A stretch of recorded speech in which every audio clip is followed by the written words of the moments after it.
聖誕節就嚟到啦，如果有機會俾我見到我在嘅小朋友，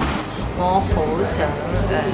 同佢一齊度過呢一個溫暖嘅聖誕節。由我第一年開始在宣美湖嘅4個小朋友，到而家都差唔多就嚟10年。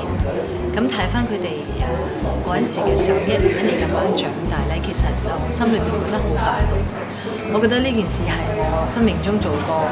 算係好有意義嘅事。我開始即係湊我個女嘅時候，有一年佢生日，咁我諗下我就決定咗送一個助養小朋友俾佢，咁佢就可以同個小朋友一齊做朋友啊，寫信俾佢啊。喺呢個聖誕節咧，我覺得呢個亦都係一份好貴重同埋好特別嘅禮物，你可以送俾你自己或者送俾你身邊嘅人。